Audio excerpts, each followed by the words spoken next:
warahmatullahi wabarakatuh. Hai everyone, selamat datang di podcast EduMed. Nah, kali ini kita bakal ngobrol santai tapi tetap berbobot tentang salah satu tokoh filsuf yang namanya itu selalu muncul di buku-buku besar, yaitu Immanuel Kant. Nah, lebih menariknya lagi, kita bakal membahas bagaimana menurut Kant bahwa matematika itu bukan sekedar angka dan rumus, tapi menurut Kant, matematika itu dekat dengan pemahaman kita mengenai intuisi ruang dan waktu. Nah, telah hadir di samping saya narasumber kita yaitu Saudari Andini. Terima kasih Saudari Andini telah meluangkan waktunya untuk hadir di podcast ini. Mungkin sebelum kita membahas lebih lanjut mengenai salah satu tokoh filsuf yaitu Kant, mungkin ada sepatah kata yang ingin disampaikan oleh Saudari Andini. Halo semuanya, saya mau berterima kasih kepada Fadia yang telah mengundang saya. Saya sangat-sangat antusias dan merasa terhormat karena bisa hadir di podcast yang luar biasa ini. Dan terima kasih pula untuk para penonton yang senantiasa hadir di episode ini. Saya sangat senang sharing di sini. Oke, Saudari Andini, sebelum kita masuk ke matematikanya, mungkin bisa sedikit dijelaskan siapa sih itu Kant? Jadi gini Fadia, Kant itu merupakan salah satu filsuf asal Jerman yang ada pada abad ke-18 dan beliau itu dikenal dengan pemikirannya yang sangat terstruktur, rapi, dan kadang membuat orang mind-blowing. Kamu tahu nggak sih? Kayak seolah-olah pemikiran kita itu mau meledak karena takjub akan pemikiran dari Kant ini, dan kebanyakan orang yang mengetahui pemikiran Kant itu merasa seperti itu. Dan salah satu karya beliau yang terkenal yaitu Critique Pure of Reason yang membahas tentang bagaimana manusia mendapatkan pengetahuan. Nah, dari pembahasan itulah lahir matematika. Nah, menurut Kant itu matematika berdiri dari ruang dan waktu ya. Nah, apa sih maksud dari pemahaman Kant ini? Jadi gini, kalau kita mau mengetahui pemahaman Kant, kita harus melihat bagaimana beliau melihat manusia mendapatkan pengetahuan dari mana. Nah, menurut beliau, sebelum mengenal sesuatu, itu manusia sudah punya dua alat bawaan sebenarnya. Dua alat bawaan ini yang kamu sebut tadi, ruang dan waktu. Nah, kedua alat bawaan inilah yang digunakan untuk mengenal apapun. Jadi, bukan karena pengalaman kita bisa mengenal ruang dan waktu, tapi dengan ruang dan waktu inilah kita bisa mengenal pengalaman.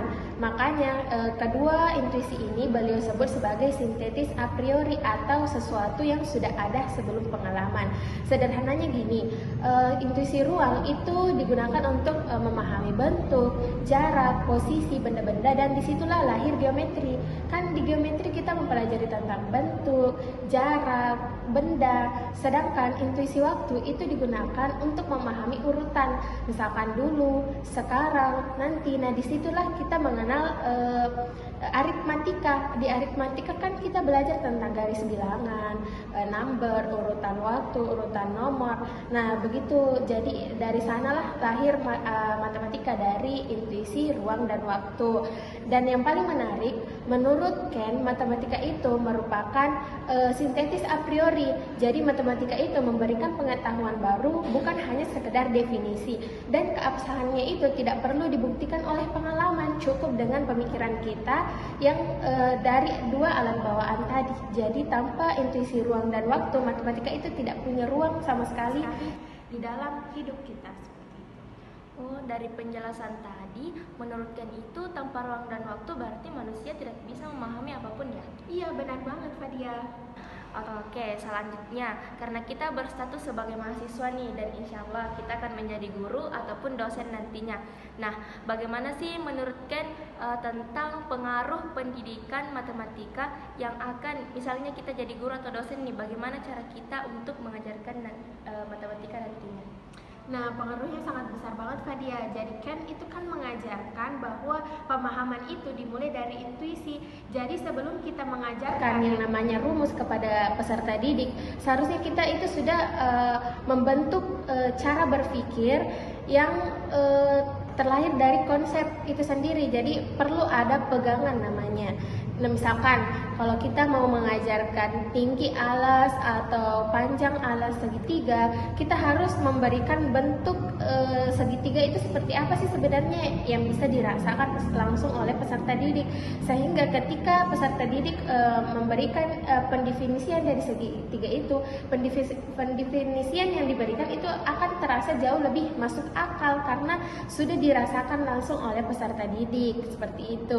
Dan inilah langkah yang kadang hilang dari dunia pendidikan karena kebanyakan peserta didik, karena kebanyakan guru sekarang itu memberikan rumus saja tanpa memberikan gambaran yang nyata kepada peserta didik. Jadi kadangkala kalau diberikan bilang apa definisinya ini, kadangkala peserta didik hanya berbantuan AI atau memberikan jawaban yang kadang kurang masuk akal seperti itu. Dan Ken juga mengingatkan bahwa matematika ini bukan persoalan angka, tapi bagaimana cara kita berpikir, bagaimana guru membangun cara berpikir kepada siswa agar terlahir konsep yang lebih masuk akal seperti itu. Dan guru seharusnya tidak sekedar menuntut jawaban yang benar. Oh iya ya, jika kita kembali ke masa lalu dan ingat pada saat kita SMA itu atau SMP atau maupun SD sekalipun, kebanyakan guru itu langsung memberikan rumusnya saja tanpa memberikan bayangannya. Misalnya contohnya tadi pada segitiga, kita langsung diberikan rumusnya saja nih. Nah, kita tidak diberitahu bagaimana sih gambar segitiga itu. Oke, nah misal kita dalam kelas nih, apa sih contohnya?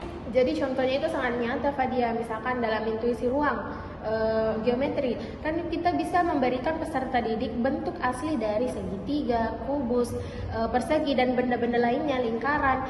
Itu kita menyuruh peserta didik merasakan, meraba secara langsung dan melihat sisi-sisinya. Nah, dari situ bisa terbentuk pemahaman parsial yang lebih masuk akal.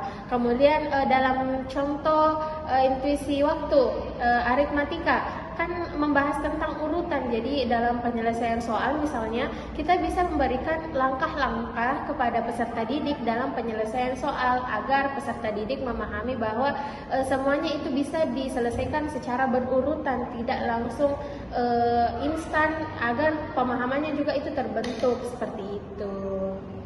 Oh, jadi menurut Ken ini Matematika itu sangat terasa nyata ya, sangat terasa real, bukan hanya sekedar rumus.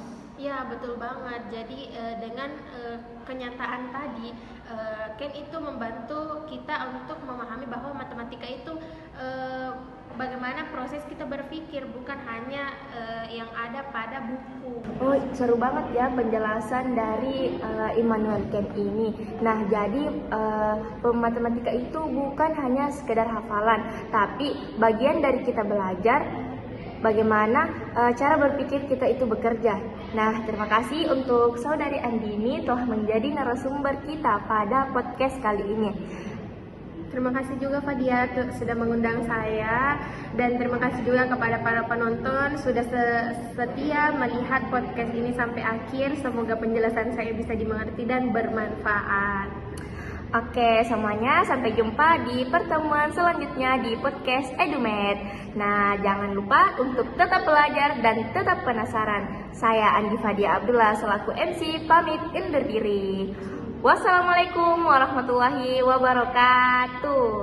Dadah semuanya.